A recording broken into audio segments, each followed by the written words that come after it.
नमस्कार। एक बार फिर से आप सभी का बहुत बहुत स्वागत है परीक्षा वर्ल्ड के इस यूट्यूब चैनल में। दोस्तों, रेलवे एनटीपीसी 2025 की परीक्षा के लिए आज से हम साइंस के 50 सबसे बेहतरीन प्रश्नों की सीरीज को स्टार्ट करने जा रहे हैं। इस वीडियो में हम विज्ञान के 50 बेहतरीन प्रश्नों को कवर करेंगे। सभी प्रश्न आपके आगामी एनटीपीसी 2025 की परीक्षा के लिए महत्वपूर्ण होने वाले हैं। तो आइए वीडियो को स्टार्ट करते हैं। पहला प्रश्न आपके स्क्रीन पर है। प्रेशर कुकर में खाना जल्दी पकता है, इसका कारण क्या होता है? बेहतरीन प्रश्न है। तो राइट आंसर क्या हो जाएगा? प्रेशर कुकर के भीतर जो जल का क्वथनांक होता है वह बढ़ जाता है, जिस कारण से प्रेशर कुकर के अंदर जो खाना होता है वह जल्दी पकता है। तो ये फैक्ट आप याद रखिएगा। एक्चुअली इसमें होता क्या है, तो जो प्रेशर कुकर होता है, इस प्रेशर कुकर के अंदर जो है जो दाब होता है वह बढ़ जाता है। दाब के बढ़ने के कारण, प्रेशर के बढ़ने के कारण जो जल होता है वह ज़्यादा टेम्परेचर पर जो है उबलने लगता है, जिस कारण से जो खाना होता है वह जल्दी पक जाता है। तो ये फैक्ट आपको याद रखना है। यहाँ पर डिटेल आप देख सकते हैं। प्रेशर कुकर में खाना जल्दी बनने का कारण प्रेशर कुकर में वायुमंडलीय दाब से ज़्यादा दाब होता है। तो ये फैक्ट आप याद रखें, यानी कि प्रेशर कुकर के जो अंदर का दाब होता है वह वायुमंडलीय दाब से ज़्यादा होता है। इस वजह से जो पानी होता है वह 100 डिग्री सेल्सियस से भी ज़्यादा तापमान पर गर्म होने लगता है, जिसके कारण जो खाना होता है कुकर के अंदर जल्दी पक जाता है। तो ये फैक्ट आपको याद रखना है। अगला प्रश्न आपके स्क्रीन पर है। विद्युत चुंबकीय तरंगों की खोज किसने करी थी? बेहतरीन प्रश्न है। तो राइट आंसर क्या हो जाएगा? हेनरिक रुडोल्फ हर्ट्ज के द्वारा जो है विद्युत चुंबकीय तरंगों की खोज करी गई थी। ऑप्शन ए आपका बिल्कुल सही हो जाएगा। ये फैक्ट आप याद रखिएगा। और इसके अलावा जो ऑप्शन बी आप देख पा रहे हैं, माइकल फेराडे के द्वारा जो है विद्युत चुंबकीय प्रेरण का जो नियम था वह प्रतिपादित किया गया था। ये फैक्ट आप याद रखिएगा। विद्युत चुंबकीय प्रेरण का जो नियम है इसको प्रतिपादित किया गया था माइकल फैराडे के द्वारा। इनका शुद्ध नाम ऐसे लिखाता है, माइकल फैराडे। तो ये फिर आप याद रखिएगा। इसके अलावा जो गुरुत्वाकर्षण का सार्वत्रिक नियम है इसका प्रतिपादन किया गया था आइजैक न्यूटन के द्वारा। ये फैक्ट भी आप याद रखिएगा। जो गुरुत्वाकर्षण के नियम हैं इनको प्रतिपादित किया गया था न्यूटन के द्वारा। वहीं जेम्स क्लार्क मैक्सवेल के द्वारा विद्युत चुंबकीय विकिरण सिद्धांत को प्रतिपादित किया गया था। ये फैक्ट भी आप याद रखिएगा।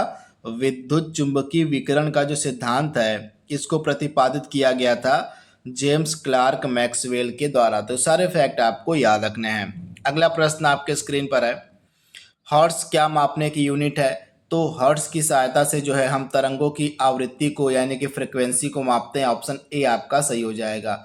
वायु शक्ति यानी कि विंड पावर में ऊर्जा का कौन सा रूप विद्युत ऊर्जा में परिवर्तित होता है? बेहतरीन प्रश्न है। इस तरह के प्रश्न आपसे एग्जाम में पूछे जाएंगे। तो वायु शक्ति में गतिज ऊर्जा का जो रूप होता है उसको विद्युत ऊर्जा में परिवर्तित किया जाता है। तो ऑप्शन ए आपका सही हो जाएगा। गतिज ऊर्जा को विद्युत ऊर्जा में बदलते हैं इसमें हम। अगला प्रश्न है डायनमो का कार्य क्या होता है? तो डायनमो का मेन कार्य होता है यांत्रिक ऊर्जा को विद्युत ऊर्जा में बदलना। ये फैक्ट आप याद रखिएगा। जो डायनमो होता है इसका मेन कार्य क्या होता है? यांत्रिक ऊर्जा को विद्युत ऊर्जा में परिवर्तित करना। तो ऑप्शन जो दिए गए प्रश्न का है सी बिल्कुल सही हो जाएगा। इसे आपको याद रखना है। यांत्रिक ऊर्जा को विद्युत ऊर्जा में डायनमो परिवर्तित करता है। किसी पिंड के भार के बारे में कुछ यहाँ पे कथन दिया गया है, तो उसके बारे में आपको बताना है कि कौन सा कथन इसमें आपका सही हो जाएगा। आइए देख लेते हैं। तो किसी पिंड का भार पृथ्वी तल पर सब जगह समान होता है, तो यह कथन आपका गलत हो जाएगा। सब जगह समान नहीं होता है बल्कि अलग अलग होता है।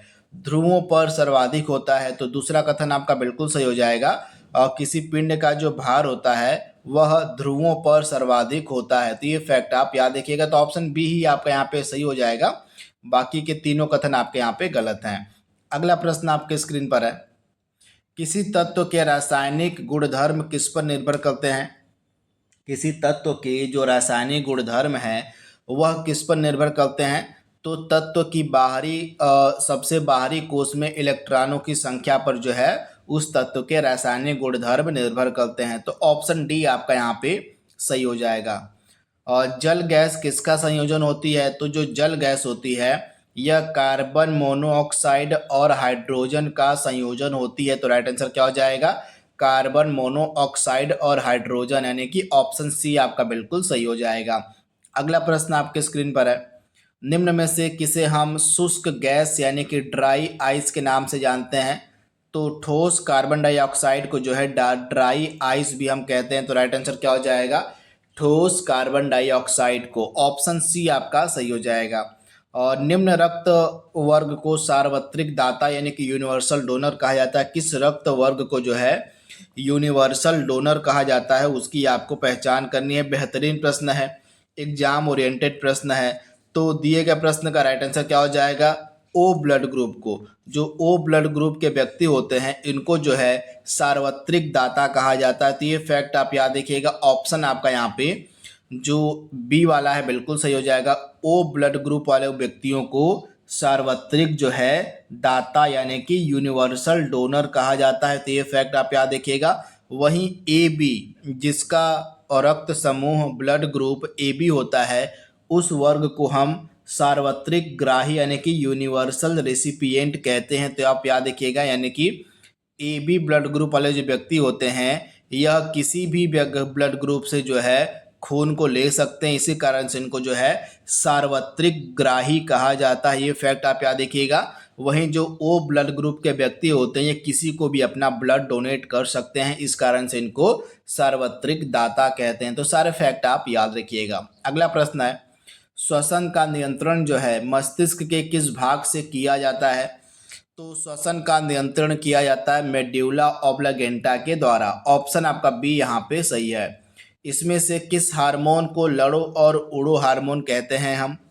तो लड़ो और उड़ो यह हार्मोन कहा जाता है एड्रेनेलिन को। ऑप्शन बी आपका बिल्कुल सही हो जाएगा। एड्रेनेलिन हार्मोन जो होता है इसको लड़ो और उड़ो हार्मोन भी हम कहते हैं। तो ऑप्शन बी आप याद रखिएगा। अगला प्रश्न आपके स्क्रीन पर है, किस विटामिन में कोबाल्ट होता है? इसमें से आपको पहचान करना है कि वह कौन सा विटामिन है जिसमें आपको कोबाल्ट देखने को मिल जाएगा। इस तरह के प्रश्न आपसे एग्जाम में पूछे जाएंगे। तो दिए गए प्रश्न का राइट आंसर क्या हो जाएगा? आपका जो विटामिन B12 है इसमें आपको कोबाल्ट देखने को मिल जाएगा। तो ये फैक्ट आप याद रखिएगा। राइट आंसर क्या हो जाएगा? Vitamin B12। ऑप्शन आपका यहाँ पे जो डी वाला है बिल्कुल सही हो जाएगा। ये चीज़ आपको याद रखनी है। ऑप्शन आपका डी यहाँ पे बिल्कुल सही हो जाएगा। इसके बाद अगला प्रश्न आपके स्क्रीन पर है, तथा एक चीज़ और आप याद कर लीजिएगा विटामिन B12 के बारे में। इसका नाम आप याद कर लीजिएगा। इसका नाम कई बार एग्जाम में पूछ लिया जाता है। तो साइनोकोबालमीन, इसको हम बोलते हैं साइनोकोबालमीन। तो इसका नाम अगर आपसे पूछ ले तो इसे आप याद रखिएगा। विटामिन B12 को हम साइनोकोबालमीन के नाम से जानते हैं। वहीं विटामिन B1 को थायमीन हम कहते हैं। विटामिन B1 को थायमीन कहा जाता है। विटामिन B2 को राइबोफ्लेविन कहा जाता है। विटामिन जो B2 होता है इसको हम राइबोफ्लेविन के नाम से जानते हैं। तो ये फैक्ट भी आप याद रखिएगा। वहीं विटामिन B6 को पायरिडॉक्सिन के नाम से जाना जाता है। लार निम्न में से किसके पाचन में सहयोग करता है? जो लार होता है, जो सलाइवा होता है, यह किसके किसके पाचन में सहयोग करता है? तो स्टार्च के। ऑप्शन आपका ए यहाँ पे बिल्कुल सही हो जाएगा। अगला प्रश्न है, रक्त का थक्का बनाने में किस विटामिन की आवश्यकता होती है? तो विटामिन जो के होता है यह ब्लड की क्लॉटिंग करने में, रक्त का थक्का बनाने में मदद करता है। तो ऑप्शन आपका यहाँ पे बी जो है बिल्कुल सही हो जाएगा। विटामिन के को हम बोलते हैं फिलोक्विनोन। इसका नाम क्या है? रासायनिक नाम फिलोक्विनोन इसको कहा जाता है, विटामिन के को। और यह जो है ब्लड क्लॉटिंग में सहायता प्रदान करता है। तो ये फैक्ट आपको याद रखना है। विटामिन सी को हम एस्कॉर्बिक एसिड के नाम से जानते हैं। विटामिन ई का क्या नाम है? तो विटामिन ई को हम टोकोफेरॉल कहते हैं। इसका नाम आप याद कर लीजिए। विटामिन ई को हम टोकोफेरॉल के नाम से जानते हैं विटामिन ई को। वहीं विटामिन डी को हम कैल्सीफेरॉल के नाम से जानते हैं। विटामिन डी को हम कैल्सीफेरॉल के नाम से जानते हैं। तो इनके नाम आपको याद रखना सभी विटामिन के। यहाँ से प्रश्न आपके एग्जाम में बन सकते हैं। गाजर का रंग जो है किसकी मौजूदगी के कारण होता है? तो कैरोटीन के कारण जो गाजर का रंग होता है आपको देखने को मिल जाएगा। तो ऑप्शन आपका बी यहाँ पे बिल्कुल सही हो जाएगा, कैरोटीन की मौजूदगी के कारण। अगला प्रश्न है, और घेंघा रोग जो है निम्नलिखित में से किसकी कमी के कारण होता है? तो खाने में आयोडीन की कमी से। आप लोग याद रखिएगा, खाने में आयोडीन की कमी से यह रोग अक्सर देखने को मिलता है। तो ऑप्शन आपका डी यहाँ पे बिल्कुल सही हो जाएगा, आयोडीन की कमी से घेंघा रोग होता है। एंजाइम मूलतः क्या होते हैं? तो एंजाइम मूलतः प्रोटीन होते हैं। ऑप्शन बी आपका बिल्कुल सही हो जाएगा, प्रोटीन। अगला प्रश्न है, पौधों में जल का परिवहन किसके माध्यम से होता है? तो जाइलम। पौधों में जल का जो परिवहन होता है वो जाइलम के माध्यम से होता है। तो ऑप्शन आपका जो डी वाला है बिल्कुल सही हो जाएगा। मानव में गुर्दे निम्न में से किस अंग का हिस्सा है? जो गुर्दे, मनुष्य का गुर्दा होता है, जो मनुष्य का यहाँ पे किडनी होती है, किडनी को ही हम गुर्दा बोलते हैं। तो यह किस अंग का भाग होता है आपसे पूछा जा रहा है। तो गुर्दा जो होता है यह एक्सक्रीशन का पार्ट होता है। तो आप लोग याद रखिए किसका, तो एक्सक्रीशन का यह हिस्सा होता है गुर्दा। तो ये फैक्ट आप याद रखिएगा। राइट आंसर क्या हो जाएगा? ऑप्शन जो आपका यहाँ पे सी है बिल्कुल सही हो जाएगा। इसको जो है और गुर्दे को हम उत्सर्जन अंग के नाम से भी जानते हैं। तो ये फैक्ट आप याद रखिएगा, इंपॉर्टेंट है। तथा अगला प्रश्न आपके स्क्रीन पर है, यहाँ पे आप देख पा रहे हैं जो गुर्दा होता है यह शरीर का एक अंग है जो रक्त को फिल्टर करता है और अपशिष्ट पदार्थों को बाहर निकालता है। यह शरीर के उत्सर्जन तंत्र का हिस्सा माना होता है। तो ये फैक्ट आप याद रखिएगा। अगला प्रश्न है, निम्न में से कौन सा हार्मोन निद्रा को नियंत्रित करता है? तो मेलाटोनिन। यह एक ऐसा हार्मोन है जो हमारी निद्रा को नियंत्रित करने का कार्य करता है। तो ऑप्शन आपका बी यहाँ पे बिल्कुल सही हो जाएगा, मेलाटोनिन हार्मोन। एड्स किसके कारण फैलता है? तो एड्स जो है वायरस से होने वाला एक घातक रोग है, घातक बीमारी है। तो राइट आंसर क्या हो जाएगा? एड्स जो है किसके कारण फैलता है? तो यह जो है वायरस यानी कि विषाणु के कारण होने वाला एक महत्वपूर्ण बीमारी है। तो ऑप्शन आपका यहाँ पे जो ए है बिल्कुल सही हो जाएगा। एड्स का पूरा नाम क्या होता है? आप लोग याद कर लीजिएगा। एड्स का पूरा नाम है एक्वायर्ड इम्यून डिफिशियंसी सिंड्रोम, इसको हम कहते हैं। अगला प्रश्न आपके स्क्रीन पर है, और निम्नलिखित में से कौन सा एक अर्धचालक यानी कि सेमीकंडक्टर नहीं है? तो सिलिकॉन, जर्मेनियम और गैलियम आर्सेनाइड आपके अर्धचालक हैं, लेकिन क्वार्ट्ज आपका अर्धचालक नहीं है। तो ऑप्शन डी आपका सही हो जाएगा। पेट्रोल की गुणवत्ता किसमें अभिव्यक्त की जाती है? तो पेट्रोल की गुणवत्ता को हम सीटेंस और ऑक्टेन संख्या में अभिव्यक्त करते हैं। तो ऑप्शन बी आपका बिल्कुल सही हो जाएगा। वहीं जो डीजल की गुणवत्ता है, डीजल की गुणवत्ता है उसको जो है सीटेन संख्या में अभिव्यक्त किया जाता है। तो दोनों आप याद रखिएगा, डीजल की गुणवत्ता को सीटेन संख्या में और पेट्रोल की गुणवत्ता को ऑक्टेन संख्या में अभिव्यक्त किया जाता है। अगला प्रश्न है, चेचक के टीके का आविष्कार किसने किया था? तो चेचक का जो टीका है यह किसके द्वारा खोजा गया था? बेहतरीन प्रश्न है। इस तरह के प्रश्न आपसे एग्जाम में पूछे जाएंगे।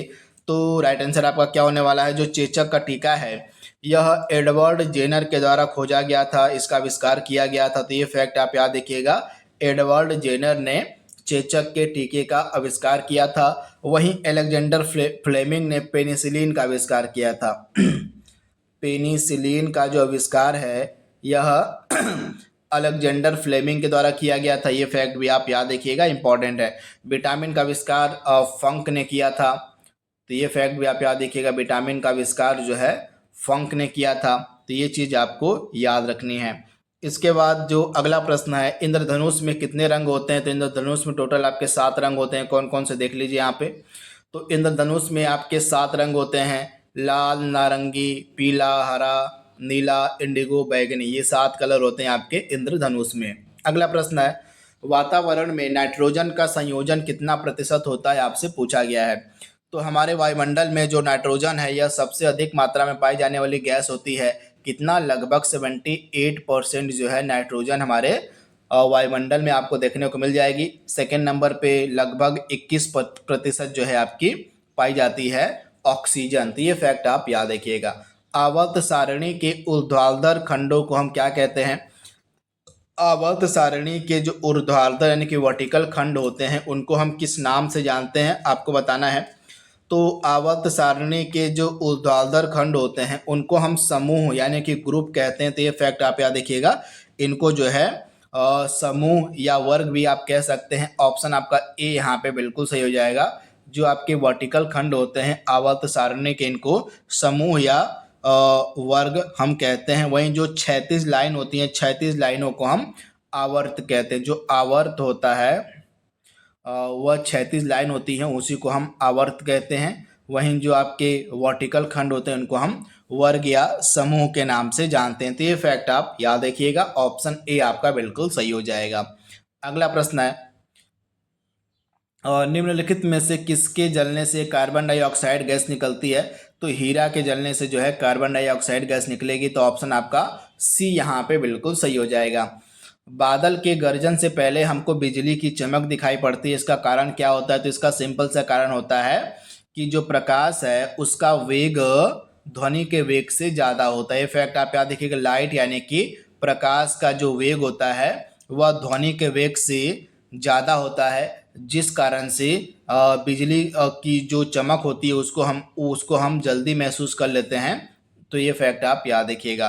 तो यहाँ पे आप देख पा रहे हैं डिटेल को, प्रकाश का जो वेग होता है वह ध्वनि के वेग से बहुत अधिक होता है। इस कारण से बिजली की चमक को हम तक पहुँचने में बहुत कम समय लगता है। तो ये फैक्ट आप याद रखिएगा। अगला प्रश्न है, दाढ़ी बनाने के लिए किस प्रकार के मिरर का उपयोग किया जाता है? तो अवतल दर्पण का। ऑप्शन ए आपका बिल्कुल सही हो जाएगा। कनकेव मिरर यानी कि अवतल दर्पण का जो उपयोग है यह दाढ़ी बनाने के लिए किया जाता है। तो ये ऑप्शन आपका सही हो जाएगा। निम्नलिखित में से कौन सा रोग वायरस से नहीं होता है? इसमें से आपको बताना है कि वह कौन सा रोग है जो वायरस से नहीं होता है। बेहतरीन प्रश्न है। तो राइट आंसर क्या हो जाएगा? टाइफाइड। टाइफाइड बीमारी आपकी बैक्टीरिया से होने वाली बीमारी है। ये फैक्ट आप याद रखिएगा। जो टाइफाइड है यह बैक्टीरिया से होने वाला रोग है। बाकी के जो तीनों बीमारियां हैं आपकी विषाणु यानी कि वायरस से फैलती हैं, तो इनके बारे में आप याद रखिएगा। बाकी की तीनों बीमारियां आपकी वायरस से होती हैं, लेकिन इसमें से जो टाइफाइड है यह आपका किससे फैलता है? तो टाइफाइड के फैलने का मेन कारण क्या होता है? आपका होता है वायरस। तो ये फैक्ट आपको याद रखना है। दिए गए प्रश्न का राइट आंसर क्या होने वाला है? तो राइट आंसर आपका हो जाएगा ऑप्शन बी, यानी कि टाइफाइड आपका किससे फैलता है? तो टाइफाइड के फैलने का मेन कारण आपका होता है बैक्टीरिया। तो ये फैक्ट आपको याद रखना है। रोग और उनके कारक, आप यह एक ऐसा टॉपिक है जिससे विभिन्न प्रकार की परीक्षाओं में प्रश्न पूछे जाते हैं। तो इसका एक अलग से मैंने डेडिकेटेड वीडियो बनाया हुआ है और रोग का, उसमें हमने विभिन्न प्रकार के रोग और उनके कारकों को कवर किया हुआ है। तो अगर आपने यह वीडियो नहीं देखा है तो आप एनटीपीसी की परीक्षा के लिए इसको आप देख सकते हैं। यहाँ से प्रश्न आपके एग्जाम में देखने को मिल सकता है। तो ये चीज़ आपको जाकर हमारे चैनल पे मिल जाएगी, इसे आप विजिट कर लीजिएगा। तो पीलिया आपका वायरस से होता है, इन्फ्लुएंजा वायरस से होता है, गलसोत आपका वायरस से होता है, लेकिन टाइफाइड जो रोग होता है यह आपका बैक्टीरिया यानी कि जीवाणु से होने वाला रोग है। अगला प्रश्न आपके स्क्रीन पर है, निम्न में से कौन सा एक स्पर्शजन्य रोग है नहीं है? तो आपका इसमें से हिस्टीरिया एक स्पर्शजन्य रोग नहीं है, बल्कि हिस्टीरिया एक मानसिक रोग की कैटेगरी में आता है। तो ये फैक्ट आप याद रखिएगा। पानी में अस्थायी कठोरता का कारण किसका घुलनशील लवण है? तो कैल्शियम और मैग्नीशियम के घुलनशील लवण जो है पानी में अस्थायी कठोरता का कारण बनते हैं। तो ऑप्शन डी आपका बिल्कुल सही हो जाएगा। यहाँ पे आप डिटेल देख सकते हैं। पानी में अस्थायी कठोरता पानी में कैल्शियम और मैग्नीशियम के बाइकार्बोनेट की मौजूदगी के कारण होता है। तो ये फैक्ट आप याद रखिएगा। पानी में अस्थायी कठोरता को दूर करने के लिए पानी को उबाला जा सकता है। तो ये फैक्ट आप याद रखिएगा। अगला प्रश्न है, प्रकाश संश्लेषण में पौधे कौन सी गैस का अवशोषण करते हैं? बेहतरीन प्रश्न है। प्रकाश संश्लेषण की जो क्रिया होती है इसमें जो पौधे होते हैं ये कौन सी गैस का अवशोषण करते हैं आपसे पूछा जा रहा है। तो जो फोटोसिंथेसिस यानी कि प्रकाश संश्लेषण की क्रिया होती है इसमें जो पौधे होते हैं ये कार्बन डाइऑक्साइड गैस का अवशोषण करते हैं। तो आप याद रखिएगा ऑप्शन आपका यहाँ पे सी बिल्कुल सही हो जाएगा। और कौन सी गैस को बाहर निकालते हैं? तो ये जो है का ऑक्सीजन गैस को बाहर निकालते हैं। तो ये फैक्ट आप याद रखिएगा, ऑप्शन आपका सी यहाँ पे बिल्कुल सही हो जाएगा। कार्बन डाइऑक्साइड गैस का अवशोषण करते हैं। तो ये फैक्ट आप याद रखिएगा, ऑप्शन आपका यहाँ पे जो सी है बिल्कुल सही हो जाएगा। इसके बाद अगला प्रश्न आपके स्क्रीन पर है, सुपरसोनिक विमान किसको हानि पहुंचाता है? तो जो सुपरसोनिक विमान होते हैं, सुपरसोनिक विमान जो होते हैं ये ओजोन परत को, हमारे ओजोन मंडल को हानि पहुंचाते हैं। तो ऑप्शन आपका जो है यहाँ पे डी है बिल्कुल सही हो जाएगा। एक चीज़ आप याद कर लीजिएगा यहाँ पे अगले प्रश्न में, जो यहाँ पे हमने डिस्कस किया था फोटोसिंथेसिस वाला, इसमें जो ऑक्सीजन होती है यह इस अभिक्रिया में, फोटोसिंथेसिस की अभिक्रिया में, प्रकाश संश्लेषण की अभिक्रिया में उप उत्पाद के रूप में वायुमंडल में निकलती है। तो आप याद रखिएगा, उप उत्पाद के रूप में जो ऑक्सीजन गैस है यह बाहर वायुमंडल में हमारे मुक्त होती है। तो ये फैक्ट आप याद रखिएगा। अगला प्रश्न आपके स्क्रीन पर है, कीट वर्गों को किस कैटेगरी के अंतर्गत रखा है? जो कीट वर्ग होते हैं इनको जो है किस कैटेगरी में हम रखते हैं, आपसे पूछा जा रहा है। तो जो कीट वर्ग है इसको जो है आर्थोपेडा समूह में रखा जाता है। तो आप लोग याद रखिएगा जो कीट वर्ग होते हैं इनको जो है आर्थोपेडा समूह में रखा जाता है। तथा जो जंतु जगत है इसका सबसे बड़ा संघ होता है आर्थोपेडा। ये फैक्ट आप याद रखिएगा। जंतु, यहाँ पे एक सेकेंड, जंतु जगत का सबसे बड़ा जो संघ होता है, जंतु जगत का सबसे बड़ा संघ कौन सा होता है? तो होता है आपका आर्थोपेडा संघ। तो ये फैक्ट आप याद रखिएगा। और इस आर्थोपेडा संघ यानी कि जंतु जगत का सबसे बड़ा जो वर्ग होता है वह कीट होता है, कीट वर्ग यानी कि इंसेक्टा होता है। तो ये फैक्ट आप याद रखिएगा, यानी कि आर्थोपेडा संघ का जो सबसे बड़ा वर्ग है वो आपका कीट वर्ग ही होता है। तो ये फैक्ट आप याद रखिएगा। निम्न में से कौन सी सदिश राशि है उसकी आपको पहचान करनी है। तो यहाँ पे आइए देख लेते हैं कि सदिश और अदिश राशियां होती क्या हैं।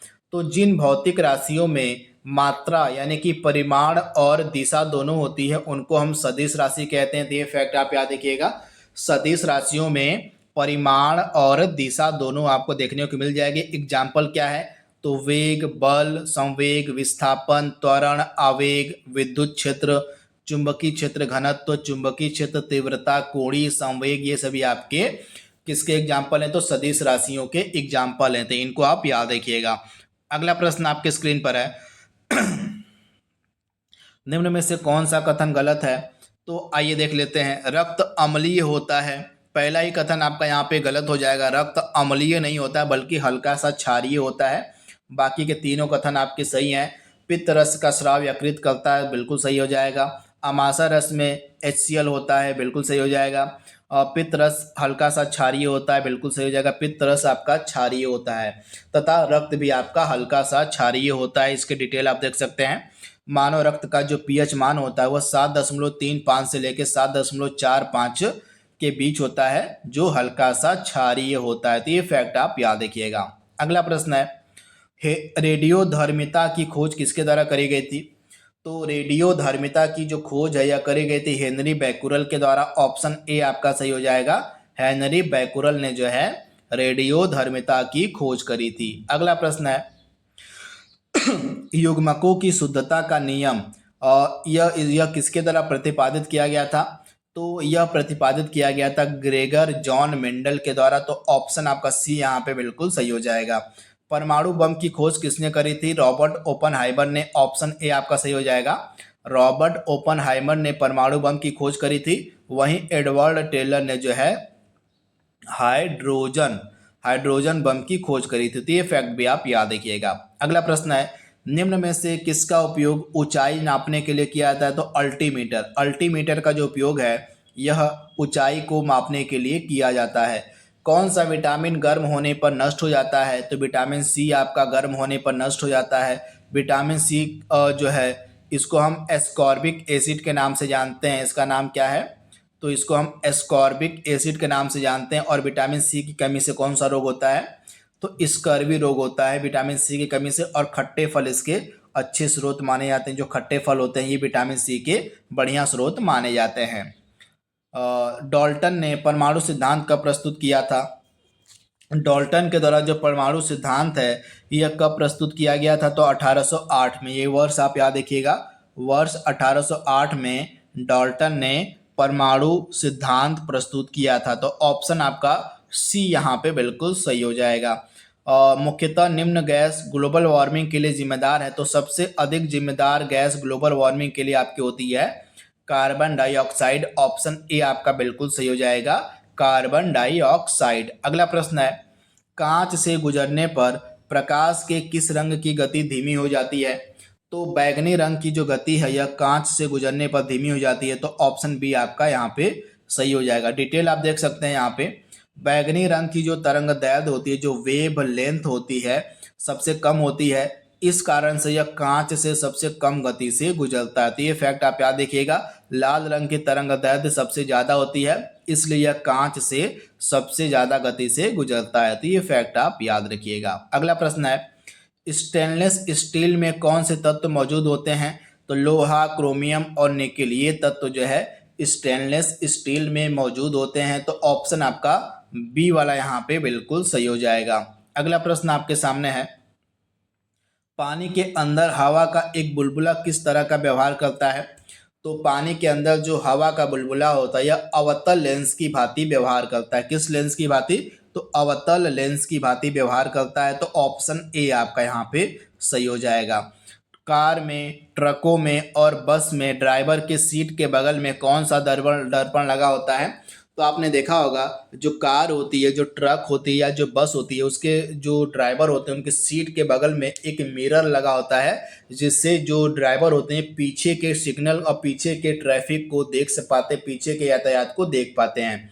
तो यह मिरर जो होता है इसमें कौन सा दर्पण होता है? तो इसमें जो है आपका उत्तल दर्पण लगा होता है। तो आप याद रखिएगा, ऑप्शन ए आपका बिल्कुल सही हो जाएगा, उत्तल दर्पण होता है यह। तो ऑप्शन ए आपका यहाँ पे सही है। तो इस प्रकार से आज का जो सेशन है 50 साइंस के प्रश्नों का, उसको हमने कवर कर लिया है। ये प्रश्न आपके एनटीपीसी की परीक्षा के लिए महत्वपूर्ण है। तो आज के लिए बस इतना ही। Thank you, thanks for watching, thank you.